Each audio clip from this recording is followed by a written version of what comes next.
नमस्कार मेरे प्यारे भाई और बहनों, स्वागत अभिनंदन आप लोगों का उत्कर्ष के इस ज्वलंत और क्रांतिकारी मंच पर। मैं आपका भाई हर्ष कुंडारा आपका हार्दिक अभिनंदन करता हूं। तो दोस्तों, कैसे हैं आप? उम्मीद करता हूं स्वस्थ होंगे, व्यस्त होंगे और जबरदस्त होंगे। दोस्तों, आज का सेशन रहने वाला है बहुत ही जबरदस्त। जी हाँ दोस्तों, आज हम बात करने वाले हैं रीजनिंग में कि मिनिमम टाइम में मैक्सिमम क्वेश्चन अपन कैसे कर सकते हैं। मतलब अगर मैं जनरल बात करूं अपन एसएससी के पेपर की, तो 25-30 क्वेश्चन जो हमारे जो भी आते हैं, तो वो 12 से 13 मिनट या 15 मिनट में हम उन्हें कैसे सॉल्यूशन करें या उन्हें कैसे निकालें। अब आपको लग रहा होगा कि सर ये तो बड़ा मुश्किल है, हम कोशिश तो करते हैं पर हमसे नहीं होता। तो दोस्तों, आज कुछ चुनिंदा बातें मैं आप लोगों के सामने करना चाहूँगा, कुछ महत्वपूर्ण बातें मैं आप लोगों को बताना चाहूँगा जो शायद कभी किसी ने आप लोगों से नहीं करी होगी। चूँकि सब्जेक्ट की बात है तो रीजनिंग की बात अपन यहाँ पर करते हैं और घटना घटाते हैं कि आखिर ऐसे क्या किया जाए, क्या कोशिशें रहेंगी जिससे हमारा स्पीड मेंटेन हो और कम से कम टाइम पर हम ज़्यादा से ज़्यादा क्वेश्चंस कर सकते हैं। तो चलिए समय व्यर्थ नहीं करते और अपने इस सेशन को आगे लेकर चलते हैं। तो बेटा, रीजनिंग में सबसे बड़ी बात है कि हमारा जो सेशन रहने वाला है आज का, कि भाई मिनिमम टाइम में मैक्सिमम क्वेश्चंस कैसे किया जाए। अब आप लोगों को ये दिमाग में आ रहा होगा कि सर रीजनिंग ठीक है, हमने पढ़ ली, एक बार हमने काफ़ी प्रैक्टिस कर ली, मैक्सिमम क्वेश्चंस कैसे करें, हमसे होते ही नहीं है। कितना ही हमने मॉक टेस्ट लगा लिए, कितने प्रैक्टिस सेशंस कर लिए। तो भैया, मॉक टेस्ट और प्रैक्टिस सेशन ये है अंत की बात। पहले बचीड़ लगाएंगे कुछ ऐसी चीजों के बारे में जो शायद हम ना चाहते हुए भी करना नहीं चाहते या हमें पता ही नहीं है। ठीक है, तो तैयार हैं आप? तो चलते हैं कुछ बेसिक सी चीजें जो कि आप लोगों को पता है लेकिन मैं आप लोगों को बता दूं। अच्छा, पहली बात ये कि बेटा, जो क्वेश्चंस का जो स्पीड आप लोगों का रहता है या मैक्सिमम क्वेश्चन, वो पेपर के नेचर पर डिपेंड करता है। अपन जनरली एक पेपर की बात कर रहे हैं कि जो भी पेपर आएगा आपके पास, वो जनरली पेपर की बात करते हैं कि क्या हम टॉपिक वाइज इसकी बात करें कि नहीं करें। अब देखो, यहां पर सबसे इंपॉर्टेंट बात है कि आपको करना क्या है कि हमें पहली बात तो पता ही नहीं होता। रीजनिंग वाला है, गुरुजी रीजनिंग पढ़ ली, बड़ा मजा आएगा, मौज उड़ेगी। अरे भाई, उसका नेचर समझो। आखिर एग्जाम में आपके जो अलग अलग सेगमेंट होते हैं, mathematics, reasoning, GK, GS, English, है ना, उनमें रीजनिंग का जो सब्जेक्ट का जो नेचर है वो क्या है, आपने अभी तक भैया इसकी प्रकृति, इसका नेचर ही नहीं समझा। पहली बात तो मैं आप लोगों को एक कह दूं कि जो सब्जेक्ट है वो आपका काफी ईजी है। जी हाँ, मैं कहता हूं कि ईजी, अगर आप इसको पढ़ो तो आपको काफी आसान लगेगा। साथ में बड़ा इंटरेस्टिंग सब्जेक्ट है। अगर आप इस सब्जेक्ट को इंटरेस्ट लेकर पढ़ते हो, जो कि है ना, और मेरे पास पढ़ोगे तो काफी इंटरेस्टिंग आपको नजर भी आएगा, ये आपको भी पता है ना। तो ये काफी रोमांचक और काफी इंटरेस्टिंग सब्जेक्ट है, तो इसमें आप थोड़ा सा इंटरेस्ट लेके पढ़े। और सबसे इंपॉर्टेंट बात जो कि आप लोगों को भी पता है और हमें भी पता है कि बेटा, ये वो सब्जेक्ट है जिसमें आप 100% तक स्कोर कर सकते हो। अरे भाई रे, जब हमें पता है कि इसमें 100% स्कोर करना है तो थोड़ी सी चालाकियां करने में कहां तकलीफ आ रही है भाई, मुझे बताओ। 100% स्कोर किया जा सकता है जो भी दिए गए टाइम में, बिल्कुल टाइम लिमिटेशंस में। तो सब्जेक्ट का नेचर है, तो ये इजी और इंटरेस्टिंग टॉपिक रहने सब्जेक्ट रहने वाला है और ये वन टाइम रीडिंग सब्जेक्ट है मेरे भाइयों। जी हाँ, आपको इसमें रिवीजन की नीड नहीं है। रिवीजन मतलब आपको इसमें ऐसा कुछ नहीं है कि अगर एक बार ध्यान से आपने अगर रीजनिंग पढ़ ली, ढंग से पढ़ ली, तो ऐसा नहीं कि दोबारा आपको जाकर बार बार इसको पढ़ना पड़ेगा कि भैया उसमें क्या था ऐसा। एक बार ढंग से पढ़ लो, एक बार पढ़ने के बाद फिर काम करो आप अपने स्पीड पर, अपनी कमियों पर। ओनली वन टाइम है। ये मैं मेरा पर्सनल व्यू बता रहा हूं आप लोगों को, और यही है कि रीजनिंग को अगर एक बार तल्लीनता से, इंटरेस्ट के साथ, है ना, बहुत बेहतरीन तरीके से अगर आप पढ़ लेते हैं जुगाड़ के साथ, तो आपको काफी मजा आएगा। दोबारा पढ़ने की नीड नहीं होती है, ये आपको भी पता है। ठीक है, अब आगे बढ़े कि सर आखिर हमको ऐसा करना क्या है। तो देखो बेटा, सिंपल सी बात है, कोई कुछ भी कहे, अगर आपको स्पीड में अपना इंप्रूवमेंट चाहिए तो दो चीजें हैं सब्जेक्ट को पढ़ने के लिए। सबसे पहले तो आप लोगों को इसका बेसिक कंसेप्ट पता होना चाहिए कि बेसिक से हमें 0 से लेकर 100% तक हमें पता होना चाहिए कि क्वेश्चंस का नेचर क्या है। आप जिस भी टॉपिक को पढ़ो उसमें कितने टाइप के क्वेश्चंस बनते हैं, इजी, थोड़ा और इजी, थोड़ा उससे ज्यादा इजी, या थोड़ा टफ, या उससे टफ, या थोड़ा उससे टफ। उन क्वेश्चन को इस तरीके से डिवाइड करो और एक एक क्वेश्चन का कंसेप्ट आप क्लियर करें। साथ ही कंसेप्ट क्लियर करेंगे, लेकिन बेसिक के साथ ये जो आजकल जो एडवांस कंसेप्ट जुड़ गया है, इसको पढ़ना ज्यादा जरूरी है। हम क्या है कि बेसिक पढ़ लेते हैं और भैया ओ भाई रे गजब मौज उड़ गई गुरुजी, रीजनिंग आ गई। अरे भाई रे, ऐसे नहीं होता।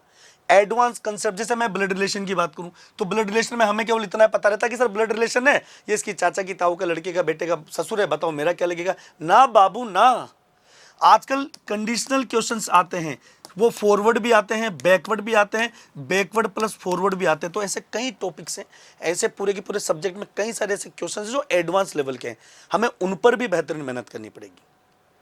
हाँ, इन्हें नजरअंदाज नहीं कर सकते। साथ ही मैं आपको बताऊं बेटा, आपको अपनी एक्यूरेसी पे ध्यान देना है। अब जैसे मान लो कोई 40 क्वेश्चन रीजनिंग के हैं, एक बंदे ने 40 के 40 क्वेश्चन किए, लेकिन उसमें से उसने 4 गलत कर दिए। समझना, जल्दबाजी में 40 क्वेश्चन किए क्योंकि उसको लगा कि नहीं मेरे को तो मैक्सिमम क्वेश्चन करने। अब 1/4 मान लो 0.25 आपका माइनस मार्किंग था, तो एक क्वेश्चन का नंबर तो वो चला गया, 2 नंबर वो कट गए, 4 और 1 5। तो इस बंदे के केवल आपके पास 35 मार्क्स आए। और एक बंदे ने सिर्फ और सिर्फ 37 ही क्वेश्चन किए एक्यूरेसी के साथ, उसके 37 के 37 क्वेश्चन सही थे। तो जीत में कौन रह गया बेटा? एक्यूरेसी वाला। एक्यूरेसी कब आएगी? जब आपका बेसिक कॉन्सेप्ट और आपका एडवांस कॉन्सेप्ट वो दोनों क्लियर होंगे। बार बार प्रैक्टिस करेंगे, कहां गलती हो रही है हमें देखना है, ठीक है। साथ ही मैं आप लोगों को बता दूं मेरे लाडलों कि यहां पर एक्यूरेसी कैसे बढ़ने वाली है, आपका आपके सब्जेक्ट में परफॉर्मेंस कैसा है। जी हाँ, आप अपना सब्जेक्ट में परफॉर्मेंस कैसे देते हैं। तो देखो कुछ एक पॉइंट मैंने अपने हिसाब से यहां पर बनाया है। कंसेप्ट, सबसे पहले आप लोगों के बेसिक कॉन्सेप्ट क्लियर होने चाहिए, चाहे टॉपिक कोई भी हो, आपका बेसिक कॉन्सेप्ट आपका क्लियर होना चाहिए। अब वो बेसिक कॉन्सेप्ट किसी पेपर को तोड़ने के लिए, स्पीड बढ़ाने के लिए कौन कौन से हो सकते हैं? तो एक तो आपका कैलकुलेशन पावर शानदार होना चाहिए। देखो चाहे मैथमेटिक्स हो चाहे रीजनिंग हो, आपका एडिशन, आपका सब्ट्रैक्शन, गुणा, भाग, square, cube root, root square, ये सारी चीजें आपको टिप्स पे होनी चाहिए, है ना। स्क्वायर किसका स्क्वायर? ये भाई 12 का स्क्वायर इतना है, 13 का स्क्वायर इतना है, 25 का स्क्वायर इतना है, ठीक है, 11 का क्यूब इतना हो जाएगा। ये आपको पता होना चाहिए, बेसिक नीड है भाई। ये नहीं होगा तो आप अपना स्पीड नहीं बढ़ा पाओगे, क्योंकि रीजनिंग में series, missing number, mathematical operations, कुछ एक टॉपिक ऐसे हैं जहां पर आपको आपका कैलकुलेशन पावर देखना है। दूसरा आपका अल्फाबेट, अल्फाबेट के नंबर आपको पता होना चाहिए, इनका प्लेस वैल्यू पता होना चाहिए कि भैया लेफ्ट से क्या होने वाला है, राइट से क्या होने वाला है, इनका अपोजिट नंबर क्या है। मतलब जैसे ही सवाल दिखे खोपड़ी में छेद हो जाए कि सर इसका अपोजिट ये है, सोचना नहीं पड़े कि एम का अपोजिट एन नहीं, एम ना, जिधर ए दिखा उधर जेड आया, जिधर बी दिखा उधर वाई आया, जिधर सी दिखा उधर एक्स आया, लगाओ बचीड़। तो ये पूरे कंसेप्ट आपके क्लियर होने चाहिए। साथ ही दोस्तों आप ऑप्शन से भी क्वेश्चंस को कर सकते हो, ऑप्शन एलिमिनेटेड जो विधि होती है उससे। कई क्वेश्चंस ऑप्शन से भी होते हैं कैलकुलेशन करके। जैसे मान लिए 365 को मल्टीप्लाई करना है 5 से और उसमें ऐड करना है 4, तो हमें पता है कि भैया ये 365 है, इसको 5 से मल्टीप्लाई करूं तो बच्चे क्या करते हैं, इस 5 को पूरे 365 से गुणा करेंगे। अरे देवता, 5 25, इकाई अंक 5 आ गया, इसमें 4 ऐड करना है तो लास्ट में इकाई अंक कितना आएगा? 9। आप ऑप्शन से देखो ना, जिस ऑप्शन में आखिरी में 9 होगा उसी के लगा दो बचीड़। सीधा सा एग्जाम्पल दे रखा है ना। दूसरी बात, चील जैसी निगाहें, ये मैं मेरी लैंग्वेज में बता रहा हूं, आपकी निगाहें जो होनी चाहिए चील जैसी रहनी चाहिए, चीते जैसी फुर्ती, चील जैसी निगाहें। चील जैसी निगाहों के बारे में मतलब आपका जो इमेजिनेशन पावर जो है, आपका जो एनालिटिकल जो रीजनिंग है, आपका जो एज्यूमिनेशन का पावर है ना, मतलब जैसे water image, mirror image, embedded figure, completion of the figure, है ना, पेपर कटिंग, इनमें आपको बस यूं देखा इसका ये ऑप्शन है। ये कब होगा? जब आप बार बार प्रैक्टिस करोगे, एकाग्रता से आप पढ़ोगे। मन अगर विचलित हुआ तो ये चील जैसी निगाह नहीं होगी। साथ ही पेन का जितना कम से कम हो उतना कम से कम आपको यूज करना है बेटा। जी हाँ, मतलब आपको पूरी रीजनिंग में से कुछ टॉपिक तो ऐसे होंगे कि हाँ सर इसमें पेन की आवश्यकता नहीं है। जैसे मान लो इमेजिनेशन कर लिया अपन ने, ब्लड रिलेशन का सवाल, इसके चाचा का लड़के कहता हूँ, खुद सोच ले इमेजिनेशन करके, हाँ भैया आएगा, खत्म, है ना। छोटे मोटे कैलकुलेशन भी हो जाते हैं कि भाई इसको इससे मल्टीप्लाई करना, अगर इससे डिवाइड जाएगा तो जितनी बार कोशिश हो कॉपी में पेन कम चलाएं, और प्रैक्टिस ये करें कि हाँ कॉपी में पेन कम चलाएं और दिमागी कैलकुलेशन ज़्यादा हो। जहाँ नीड होगी वहाँ तो करोगे, पर एक बार कोशिश करेंगे तो काफ़ी हद तक आप क्वेश्चंस को कर पाएंगे।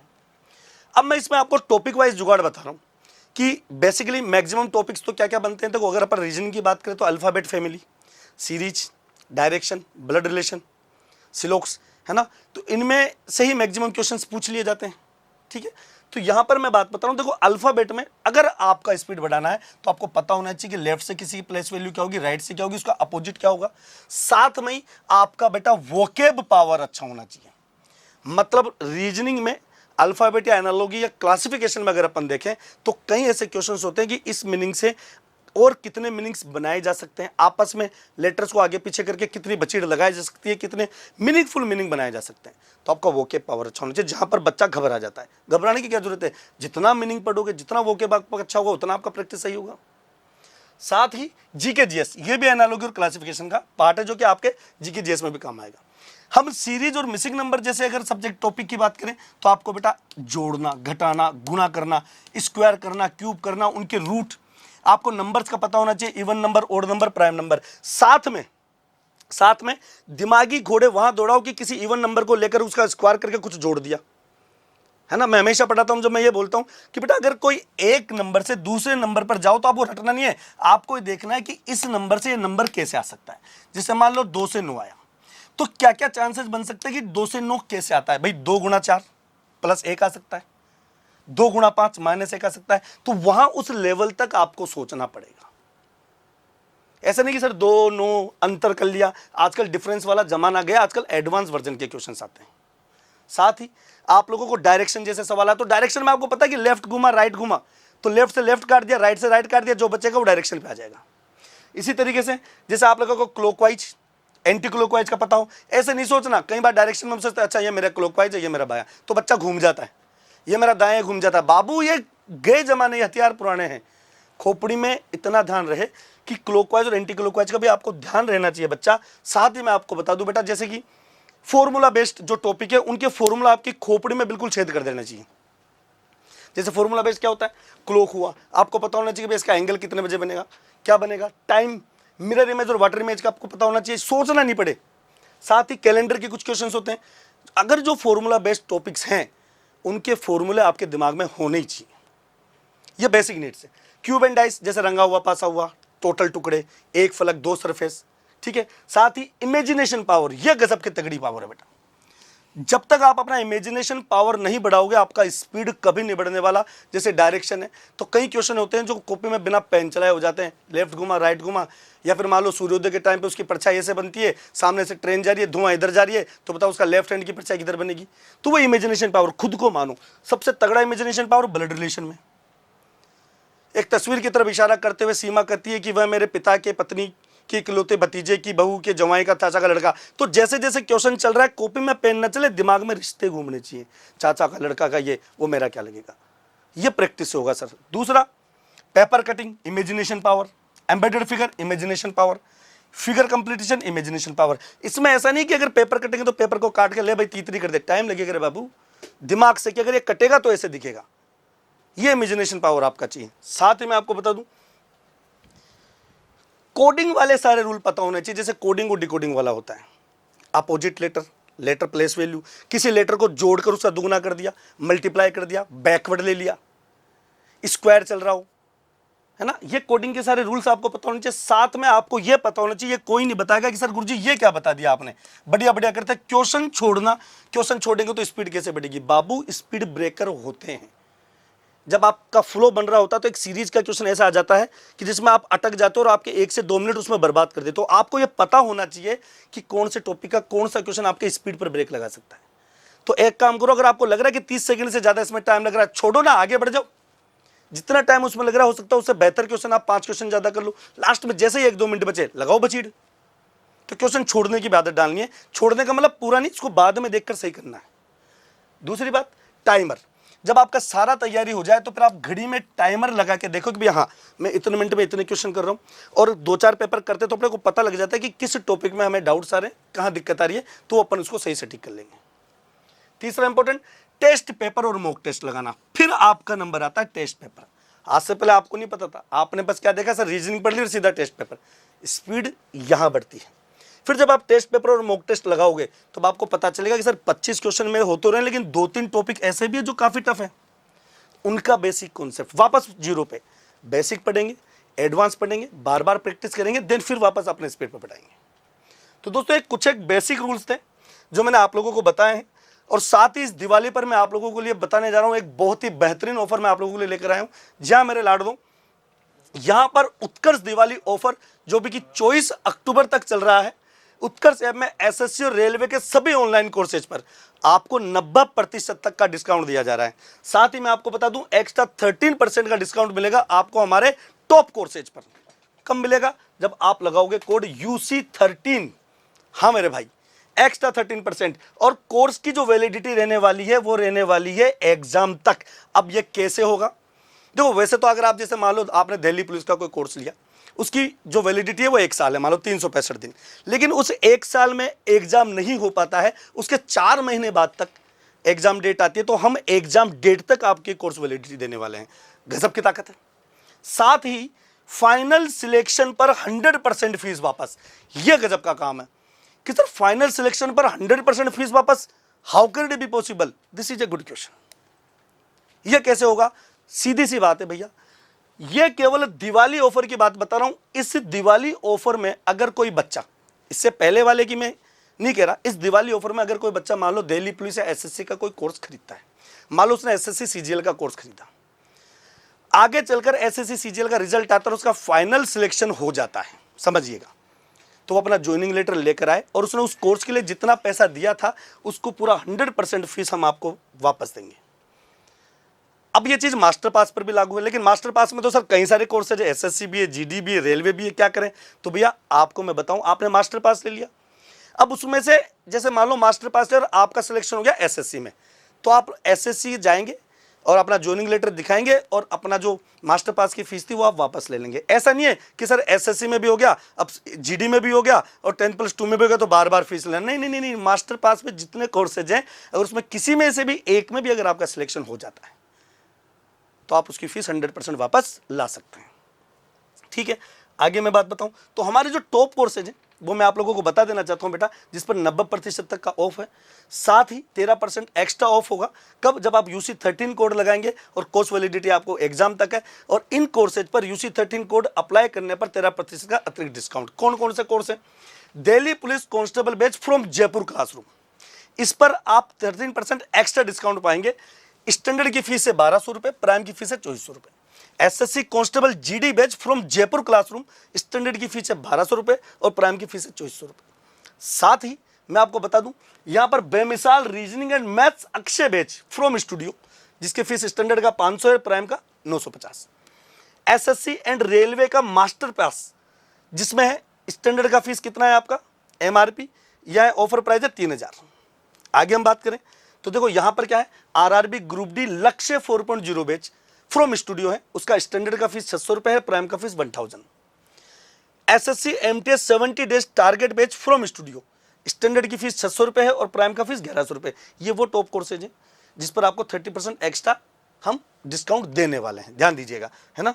साथ ही मैं आपको बता दूं, SSC CGL foundation Sudarshan batch from Jaipur classroom, standard की फीस 2300 रुपए बेटा, प्राइम की 4300 रुपए है। और SSC CGL foundation Sudarshan batch from Jodhpur classroom, इसका स्टैंडर्ड का फीस स्ट्रक्चर है 2300 रुपए, प्राइम का फीस है 4300 रुपए। अंत में एसएससी सीएचएसएल के 60 days target batch from studio, standard का फीस है 700 रुपए, प्राइम का fees 1000। SSC CPO 16 days target batch from studio, standard का फीस 700 रुपए और प्राइम का फीस 1000 रुपए दोस्तों। साथ ही RRB NTPC express 3.0 batch, standard fees 600 रुपए, प्राइम का fees 1000। RRB assistant loco pilot electrician theory batch from studio, इसका स्टैंडर्ड कोर्स का फीस 850 है, प्राइम का फीस है 1300 रुपए। ठीक है, और अब दिवाली ऑफर में Delhi police constable Gaurav batch from studio, standard fees जो है वो 479 और प्राइम का फीस है 879। 79-80 इसमें कन्फ्यूजन हो जाता है तगड़ी बार, 79-80 है भी, यहाँ ध्यान रखना। ठीक है, तो यहाँ पर आप लोगों को एक्स्ट्रा जो है डिस्काउंट दिया जा रहा है। साथ ही मैं आपको बता दूं बेटा, उत्कर्ष दिवाली पर, ये दिवाली सिलेक्शन वाली उत्कर्ष ऐप की सभी टेस्ट सीरीज पर आपको अप टू 90% की छूट मिलनी जा रही है। और यहाँ पर चाहे राजस्थान एसआई हो, राजस्थान थर्ड ग्रेड शिक्षक हो, दिल्ली पुलिस हो, एग्रीकल्चर हो या नोट सेट हो। ठीक है, तो ये सारी जानकारी मैंने आपको बताया और ये सेशन उम्मीद करता हूँ काफी महत्वपूर्ण रहा होगा। आप सभी को wish you very very happy Diwali, सबको दीपोत्सव का उत्सव महोत्सव मुबारक हो। जय हिंद, जय भारत।